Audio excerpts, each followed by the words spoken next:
Hey everyone, welcome back to the channel. Thank you for being here. My name is Andrew, coming to you from the beautiful Carolinas. Today's topic is going to be when the best thing to do is nothing. Think about that for a minute. Everyone, if you like the content, please like, subscribe, and share.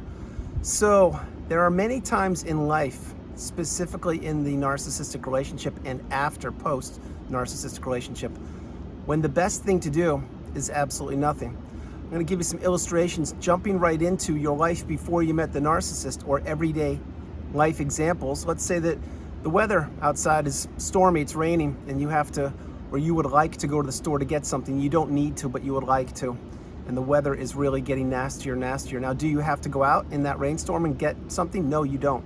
But do you want to? Yes. And what are you doing? You possibly could be pushing fate. And then maybe you get a flat tire in the rainstorm or the snowstorm and you're stranded, and here we go.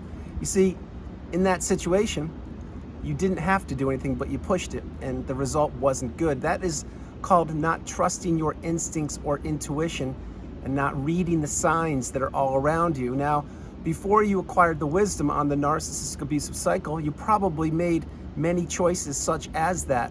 You probably did not have the ability to discern as much, and you probably just rolled the dice a few times too many. And you figured out eventually over life that rolling the dice in circumstances like that, it's really not worth it. It's not a good idea. Another one, let's say that you had a class that you were studying for and you needed to get that last credit to graduate university or high school or something, and you put it off, and the test is looming, and you're putting it off and you're procrastinating. Well, what happens? The test day arrives, you didn't study, and maybe you don't get the A that you should have gotten. Maybe you get a D or a C, and that again, that was you not taking your own instincts and intuition and studying like you should have. Those are two small examples, but they're everyday examples, and I'm certain we've all gone through something similar to those. Now, going to the narcissistic abusive relationship, if this person was a friend or a coworker or colleague or romantic interest, even brother, dad, mom, dad, and uncle, the point being there is there were times when you would be interacting with these people and you knew you shouldn't be interacting with them. So let's say that this person, the narcissist, whoever they are or were, they were in a nasty mood, a not good mood, and you could sense it because you've been around them long enough to know their mood swings and how the loop just goes round in a cycle. But you didn't know what narcissism was because you weren't taught it in school, and you didn't have the wisdom that you now have. So you would sense that they were not in a good mood, but what would you do? You would still be around them, and because you would be communicating with them because they wanted you to. And what would happen back then is you would be being peppered with abuse, maybe verbal abuse, financial, spiritual, mental, emotional, who knows. But the whole point of that part is you learned the lesson eventually because you acquired the wisdom. Maybe right now you have gone no contact and blocked the narcissist. If you did, I think that's fantastic. You should also delete all flying monkeys and people associated with them if you can, because anybody who is one step away from the narcissist and you are still interacting with them is literally putting you 1.5, 2 steps away from the narcissist. You don't want to do that. You want to really get off the radar. And if you can't, utilize gray rock, become dull and boring. Now, having said those things, sometimes the best thing to do is nothing. That is when you were in the relationship, you figured it out slowly. You figured out that when that front door would open, would it be Dr. Jekyll or Mr. Hyde? And sometimes you would not be so enthusiastic to go greet the person who would open the front door, i.e. the narcissist, because you did not want to roll the dice and see what kind of mood they would be in. That is why when that front door would open, using this as an example, if you didn't go greet them at the door, there could be a consequence to pay later down the road or later that evening. Or maybe there wouldn't be. But I can assure you the narcissist was keeping tabs and keeping track of you if you greeted them at the door, etc. Remember, you were trained, you were manipulated, you were groomed into certain behaviors when you were in the relationship. If the narcissist said jump, you would say how high. That is a very, very accurate description when you were caught up in the narcissistic fog and you do not know how you got there, and you certainly don't know how to get out of there. But back then, you were slowly realizing that the behaviors of the narcissist, they were actually they were increasing, they were getting worse. And their time being spent with you was decreasing, usually, because they were out gallivanting the globe looking for your replacement. Now, not always, but remember, the narcissist needs multiple sources of supply. If you were the number one main source of supply for a period of time, they still had supply sources behind you. That's why they're on social media so frequently, and that's why they're on dating apps, and that's why they can't sit still, and that's why they're out in those rainstorms driving in inclement weather, because it's a distraction for them. And think about what I shared with you in the beginning of this video with the inclement weather. That had nothing to do with narcissism, but now I'm tying it in. The narcissist usually rolls the dice way more than your average human being, meaning they would drive in inclement weather, snowstorm, rainstorm, hailstorm, etc., because it's exciting for them, it's exhilarating for them, it's a challenge for them, it is the unknown for them. That is why so frequently they would be driving in those nasty rainstorms to go get something that they didn't need, or maybe even didn't want, or maybe that was just a disguise to have you believing that they were going to do those things, and they went to the new supplies location. Wink, wink. Understand this. Just think for a quick moment, using that example. Did they come home with the item that they claimed that they were going to purchase? Or did they say something like this? Oh yeah, I went there and it was sold out. And then you just believed it because you were more concerned not about them getting the item because they didn't need it. You were more concerned about their safety back then. And they would throw you off balance because they would tell you, yeah, the item wasn't there, because they were at the new supplies location. Now that is an example, but I'm certain it has happened more times than I care to think about. And perhaps if you understand that and you have, it resonates with you, drop comments below, because you never really know where the narcissist is when they're not with you. And even when they are with you, you don't know where they're with you mentally, because usually when you were with the narcissist, they would be sitting right next to you perhaps, but they would be checked out mentally. They would be thinking about how to draw you in, lure you in, get more resources from you, or that they wanted to get that fancy dinner that you took them out to over with as quick as possible, because they could not wait to get home and sit right next to you on a couch when you would be watching a movie, and they would be getting your replacement on one of their 3 smartphones. The narcissist's mind is always calculated. It's always thinking. It's always working on the next lily pad to jump from and to jump to. That's the frog example I've shared with you in 2023. Having said all these things, many times the best thing to do is nothing. So when the relationship ended, let's say you were discarded, or if you ended it yourself, either way, my heart goes out to you. Being in a narcissistic relationship is extremely challenging, specifically when you don't know what you're up against, but it can be equally, if not worse, when you do know what you're up against. And you may not agree with that, but I will say it, because when you do know what you're up against and you still have to endure the abuse, but you're tethered to the narcissist because they won't divorce you, or you have to wait until the kids are of a certain age, etc. It can be very, very challenging. Again, my hope is that you did not enter a narcissistic relationship, and certainly that you're not in one right now. But as I'm mentioning, when some of the best things to do are nothing, post-narcissistic relationship, here you go. Let's say that you're approaching healing, you're beginning to discern, you're beginning to understand that the narcissist never had your best interest at heart back then. They certainly don't now, and they never will in the future. And what they were doing was wearing a mask to manipulate you, to trick you and trap you in that relationship, and to get as much from you, which included your time, money, energy, effort, love, empathy, resources, your health. They wanted your social circle, status, tangible assets. They wanted to take as much from you as they possibly could. And then they wanted to remove themselves from the relationship if they discarded you, because they found greener pastures, or so they thought. Now, when this happens, it's called the discard.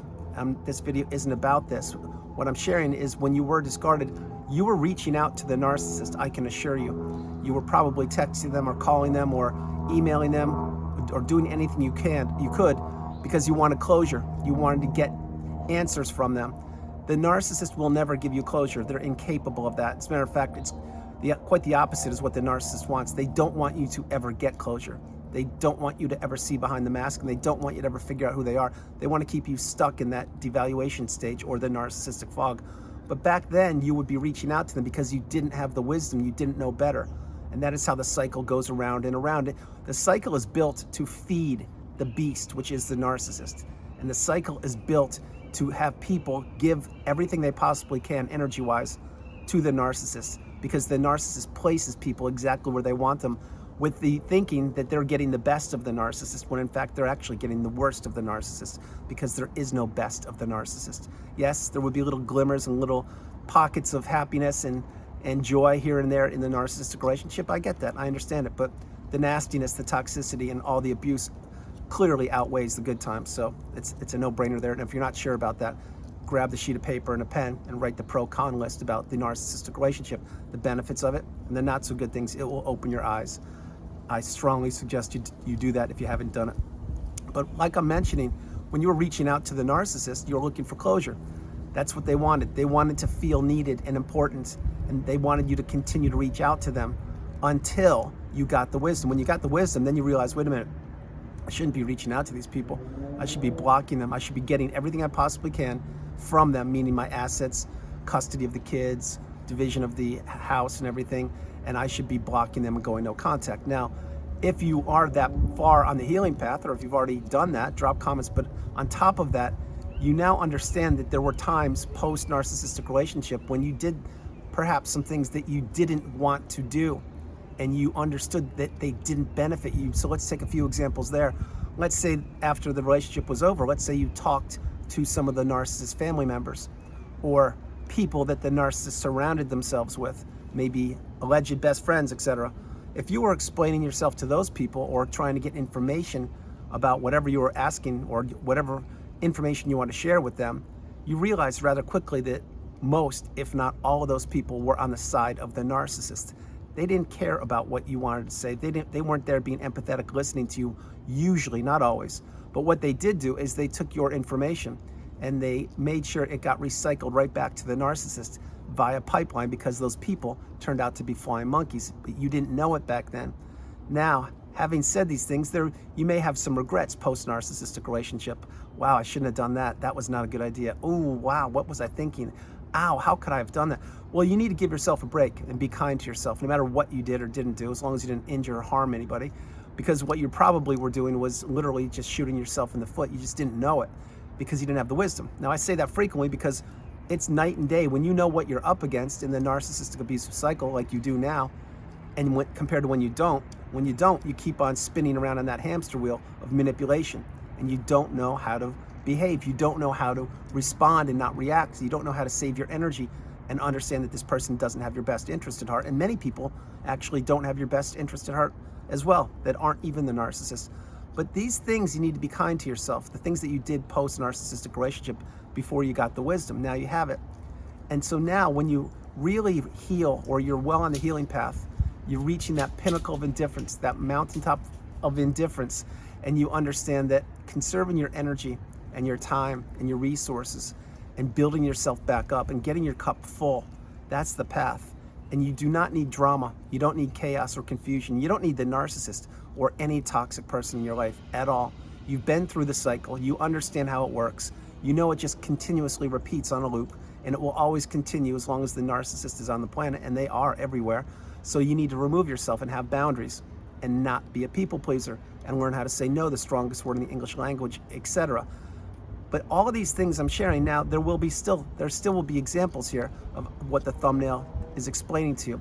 When sometimes the best thing to do is nothing. Post-narcissistic relationship, you've now healed. You're at the pinnacle of indifference, the mountaintop of indifference. Now you're gonna see poor behavior all over the globe, strange behaviors, outbursts.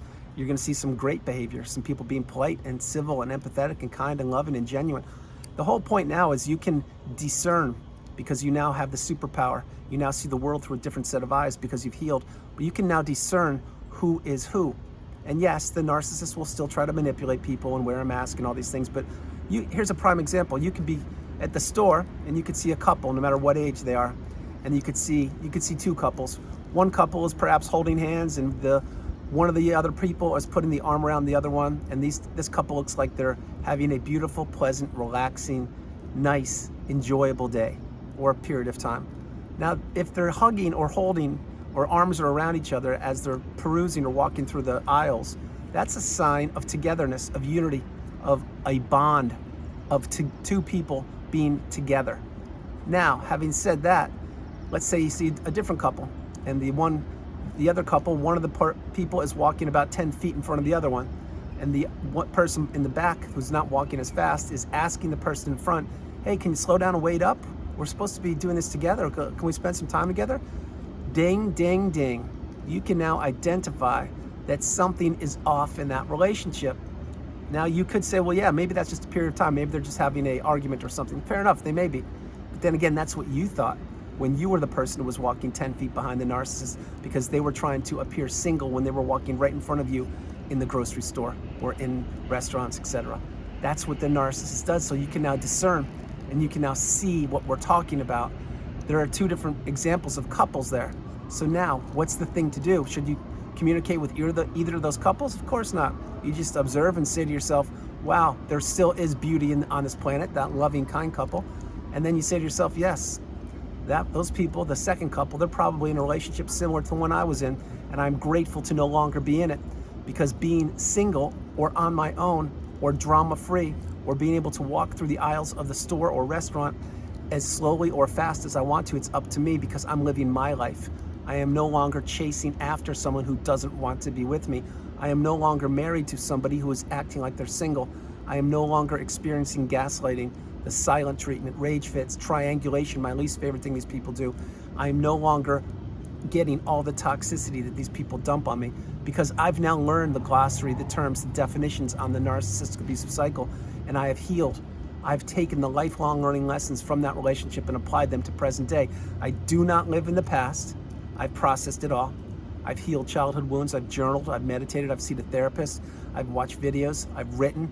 I've exercised. I've put myself back together every way possible, emotionally, financially, spiritually, intellectually, and every way possible, and my health has returned. And now I live life the way I want to live it. People have to jump through hoops to get to me. I do what I want, when I want, with whom I want. You see, there's a huge difference here. When you were in the narcissistic abusive cycle, what you had to do was what the narcissist wanted you to do in their time. If you didn't, there was a price to pay, a penalty to pay. There was a consequence to endure. When you don't have that person in your life and you've healed, I emphasize healing because you need to heal. This is the relationship you need to heal from. You can't put a Band-Aid over it, and you can't wave a magic wand or take a magic pill and say, I'm good, everything's fine, because you will just encounter the narcissist again if you do not heal properly. Now, why I'm saying these things is post-relationship, you're going to be able to discern so many things. You're going to be able to do things you want to do when you want to do them. You can take a class, teach a class, read a book, write a book. You can travel. You've probably relocated already, picked up your hobbies again, or started new hobbies, created new friendships, maybe even fallen in love again. Who knows what you've done, but you're doing it without the drama and the narcissist on your back, or walking 10, 20 feet in front of you, acting like they don't want anything to do with you because that's how they were back then. Now, all these things I'm mentioning to you, you can look around and you can say to yourself, do I want to share some wisdom with not just narcissism with somebody, or any of my wisdom that I've acquired through life? You have to take your time and think now, because you become the educated empath, which means you don't just give your empathy or your wisdom away for free. You discern and figure out, is this person that's asking me for some information, do they deserve it? Or is it going to be a reciprocal relationship? Are they trying to hoodwink me or manipulate me? Is it a flying monkey? All of these things, but you don't necessarily check off each and every box. You just slow your life down. Here's a prime example of how you do that. You get an email, say you get an email right now. Well, and it's from anybody, doesn't matter, but not the narcissist. No, that's no. But you get the email and you can now look at the email and say to yourself, yeah, I can answer this now if I want to, or you know what, this can wait till Tuesday. I don't have to do it right now. As a matter of fact, because what I'm gonna do is I'm gonna go out in nature and go for an hour-long walk, or I'm gonna go kayaking, or I'm gonna go surfing, or I'm gonna go paint, or I'm gonna go watch a movie, or I'm gonna go exercise, whatever you're gonna do. Having said all these things, you don't do things that people want you to do in their time any longer. You do them in your time. And again, if somebody's contacting you, texting you, or sending you an email or corresponding with you, it doesn't mean it deserves a response. It doesn't. You don't have to respond to anything you don't want to. You have to untrain yourself from being in the narcissistic relationship when anything the narcissist would say, meaning text, in person, email, phone call, Zoom, etc., if they contacted you, you would get right back to them immediately because you were tricked and trained into doing that. You need to unwind it and slow your life down and understand sometimes the best thing to do in life is nothing. And when I say nothing, I'm not saying sit on the couch and eat a bag of Fritos and drink 15 gallons of soda. That's not what I'm saying. I'm saying conserve your energy for yourself. Use your time wisely. Nobody is guaranteed to be here tomorrow. And if you've beaten the narcissistic relationship and you've come through the fire and risen through the ashes like a phoenix and you've healed properly, you now know that slowing your life down is the path, and you will see toxic behavior all around you. You will identify people from the past because you've healed. You'll be able to identify who your parents actually are, who your brothers and sisters are, who friends are, who colleagues and coworkers are and or were, who classmates were, who people in religious organizations are or were, who your next door neighbor was. All of these things, you're going to be able to connect so many dots. Your average human being can't do this because they didn't get the wisdom and didn't go through the cycle the way you did. But this is a superpower, and it is a superpower on steroids once you rise through the ashes and put yourself back together and understand and process that you are the priority. You come first, second, and third. No longer do you jump through hoops to do things for other people. You do them when you want to, if you want to. And if people want something from you and you are willing to give it to them, you know that they're a trusted, kind, loving, stable person. You don't just give to a fault. Like I mentioned, you're the educated empath. You now harness in your empathy. I'm not saying to not use it. I'm saying to use it on the right people. And the narcissist was the wrong person to give anything to. We now know that, but we didn't know it back then. So be kind to yourself, be patient, be stoic, be centered, be strong, be courageous, be resilient, be full of fortitude, gratitude, encouragement, enthusiasm, and abundance. Doors will open up for you left, right, and center post-narcissistic relationship when you slow your life down and you understand that you had to go through that relationship. There was no other way, but you are here. The narcissist is blocked, and you are now on your journey. You're now seeing the world through a brand new set of eyes, the best set of eyes you could ever see the world through. Did you want to go through that relationship to get to where you are right now? No, you didn't. If the narcissist gave you a 2-page report and told you what they were going to do to you, would you have entered that relationship? No, you wouldn't. You would have said thank you, but no thank you. I can read quite well. I've mastered the English language, or whatever language you speak, or maybe you speak multiple languages, but I do not want any toxicity in my life. But that didn't happen because the narcissist was wearing a mask and they were trying to get you and steal your energy and all of your resources. And they accomplished it for a period of time until they couldn't. And now you slow your life down and you say, yeah, I'm out of it. I'm grateful that it's over with. I'm grateful I've healed. And here I am, world. I'm ready. I am here now, and I am going to live my best life on this planet for as long as I am here.